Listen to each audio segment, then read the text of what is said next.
Ukoliko se bavite ekološkim uzgojem povrća, vjerujem da uvijek tražite prirodna rješenja i načine kako poboljšati rast vaših biljaka.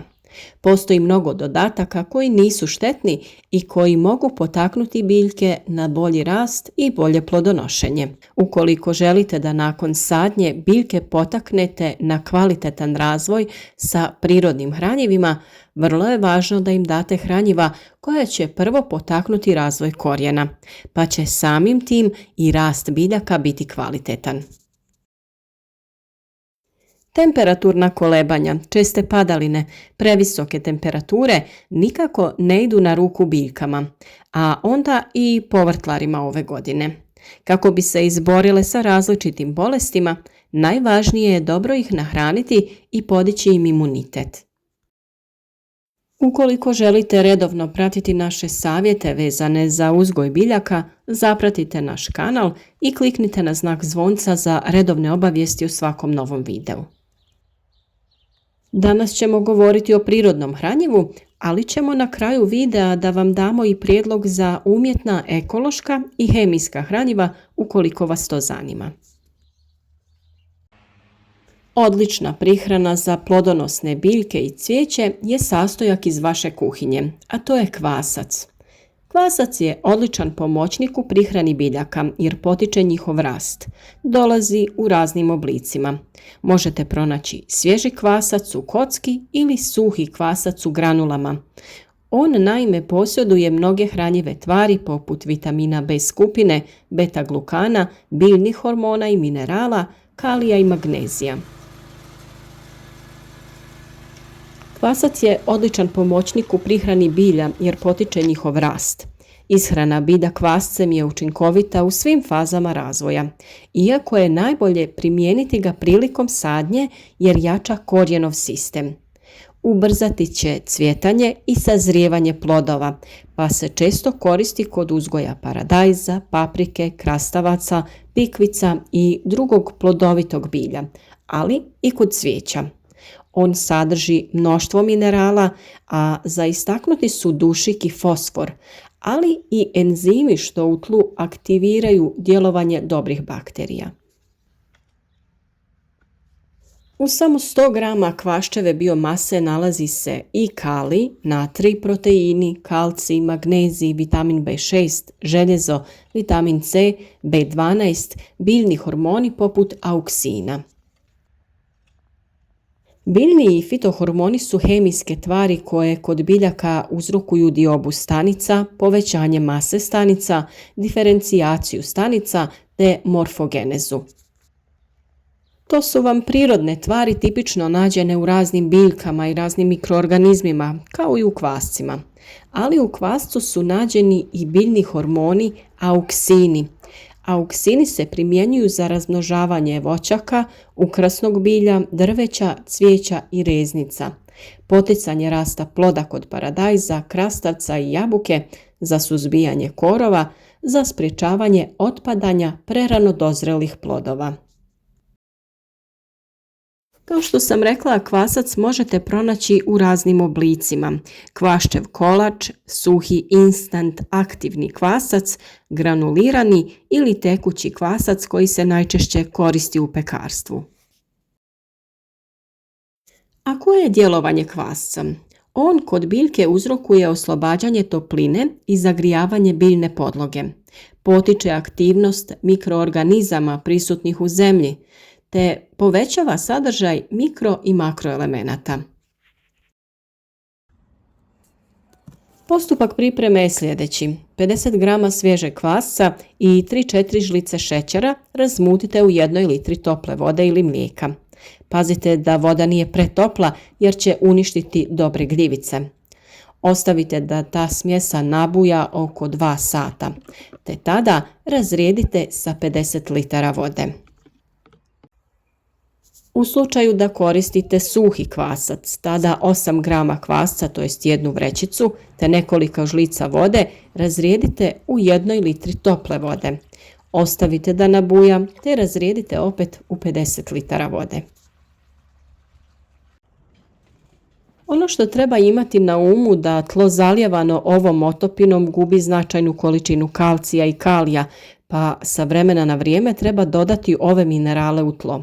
A to također možete učiniti na prirodan način, a najlakše je to učiniti pepelom nastalim od sagorijevanja drveta.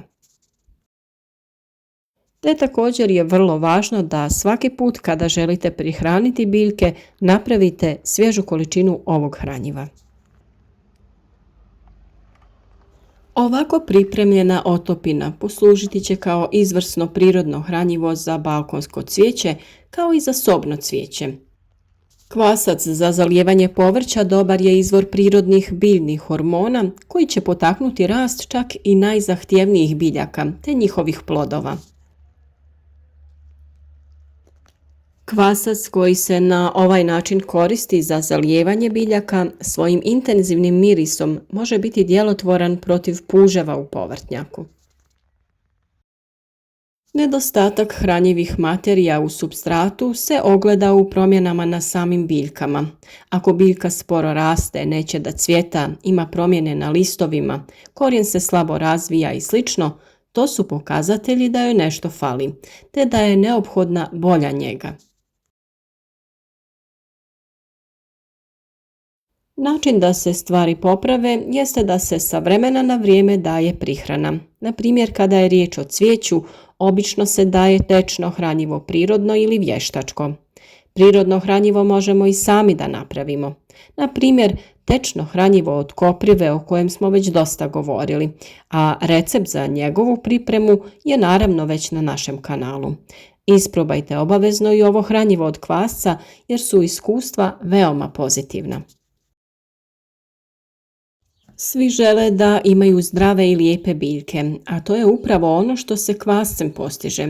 Dobijamo brži rast, bolje cvjetanje, ljepše listove i jači korijen biljke. Kvasac sadrži sastojke koji dobro utječu na rast i razvoj biljaka. U ovisnosti koliko vam je rastvora potrebno za zalijevanje biljaka, vi ćete proporcionalno tome napraviti dovoljnu količinu. Ovo je prirodan način, a veoma učinkovit za prihranu biljaka, koji je pored svega i vrlo ekonomičan, jer samo jedna vrećica suhog ili kockica svježeg kvasca dovoljna je za otopinu od 50 litara vode, što je sasvim dovoljno da zalijete jednu optimalnu količinu biljaka. Kao što smo rekli, postoje i druga hranjiva koja možete kupiti i lako koristiti. Ono što je važno jeste da sadrže veću količinu fosfora koji biljke potiče na razvijanje korijenovog sistema, a samim tim potiče i usvajanje drugih hranjiva iz tla. Tako će biljka imati sve potrebne nutrijente jer bez jakog korijena to ne bi mogla da usvoji. Prvo hranjivo koje ćemo vam preporučiti jeste Vital Power Fos. Naime, Vital Power Fos je hranjivo na bazi fosfata, kemijski kompleksiran sa organskim kiselinama sa mnogo razmjena radikala, štiteći fosfor u tlu, što ga čini 3 do 4 puta učinkovitijim od ostalih hranjiva.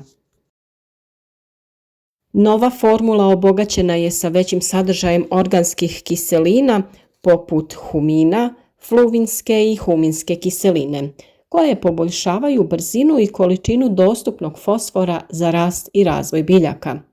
Poboljšava se ukorijenjavanje, stimulira rast korijena koji se aktivira uz pomoć cinka, osigurava dodatke potrebne za dopuniti nedostatke izazvane nepovoljnim uslovima sa brzim i visokim unosom fosfora. Njegove prednosti su to da je dostupan i na niskim temperaturama. 3 do 4 puta je učinkovitiji od konvencionalnih fosfata. Neposredna je njegova asimilacija, a od početka korištenja on stimulira razvoj korijena i napredak same biljke. Ne izgara mlado korijenje, ani sjemenje.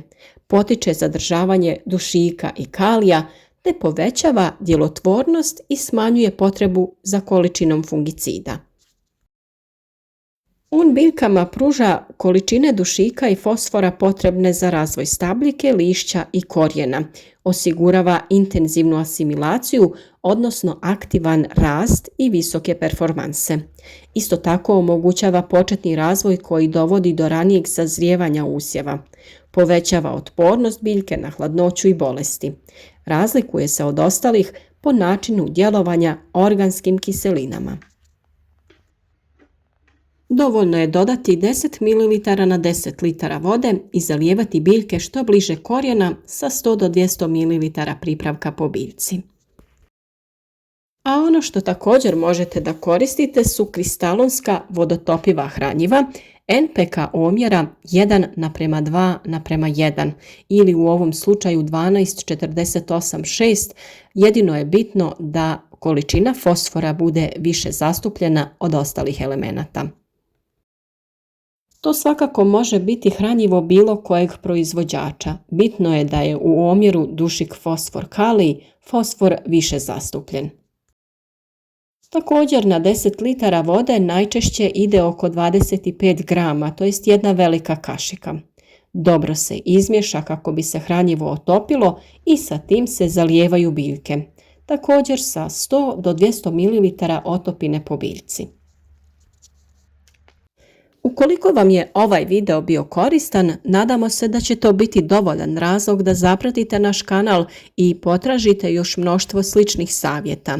Nudimo vam razna rješenja kako bi i vi imali ovako divne i zdrave biljke. A kao podršku našem radu bilo bi nam jako drago kada bi neki video i podijelili sa prijateljima kako bi i drugi vidjeli ove korisne savjete.